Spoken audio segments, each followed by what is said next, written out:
द्विपक्षीय रिश्तों में पाकिस्तान का इतिहास धोखे का रहा है। करगिल में पाकिस्तान ने सीधे अटल जी के पीठ पर छुरा घोंपा।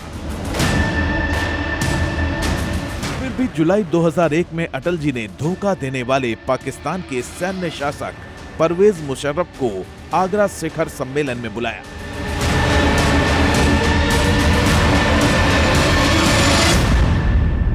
इस सम्मेलन पर जब अटल जी ने संसद में भाषण दिया, तब इशारों इशारों में पाकिस्तान से लेकर देश के बंटवारे तक पर अपनी सोच साफ कर दी।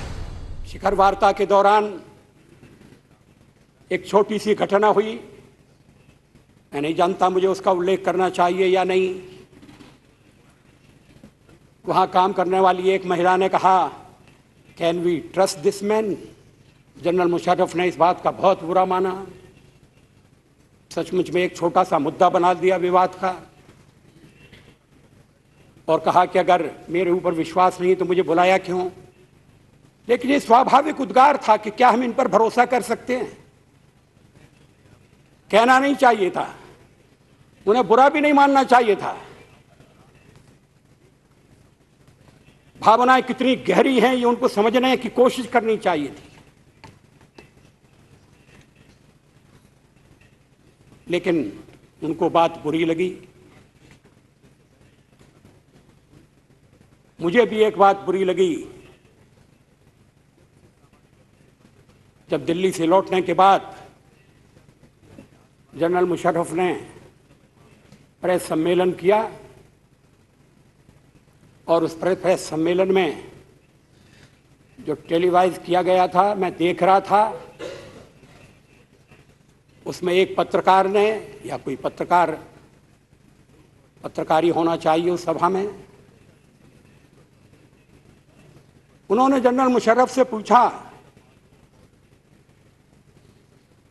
कि अटल बिहारी वाजपेयी बार बार आपको धोखा देता है, तो फिर आप उससे बात क्यों करते हैं? एक ही रास्ता है लड़ाई। जैसे हमने यहां अपनी महिला को समझाया कि शिष्टाचार के अंतर्गत ये नहीं आता है, हमने मेहमान बुलाए हैं, अतिथि देवो भव। अब जैसा भी अतिथि हो, अतिथि भी अपने अपने कर्मों के अनुसार मिलते हैं। मैं उसके लिए भी दूसरे को दोष नहीं देता, हमारी करनी धरनी है। लेकिन अविश्वास है। मैं नहीं जानता मुशर्रफ साहब ने उस पत्रकार को समझाया या नहीं। उन्होंने उस समय जो बात कही वो तो समझाने वाली बात थी कि भाई ऐसा मत कहो, और शायद उन्होंने कहा कि नहीं, वाजपेयी भले आदमी हैं। पता नहीं मैं कितना भला हूं, कब भला होता हूं, कब बुरा हो जाता हूं। मैं अविश्वास की बात कर रहा था। कश्मीर की जनता अपनी इच्छा से भारत के साथ मिली है, संविधान के अनुसार मिली है। ये बंधन अटूट है।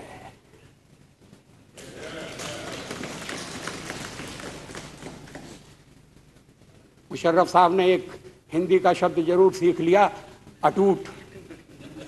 अटूट बंधन है, आप कहते हैं अटूट बंधन है। हमने कहा आप इसको समझ नहीं सकते, आपके लिए हथियारों का खेल है,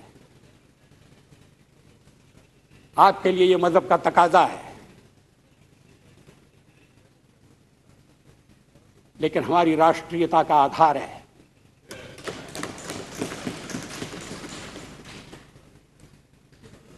अब मजहब के आधार पर हम दूसरी बार हिंदुस्तान को बंटने नहीं देंगे।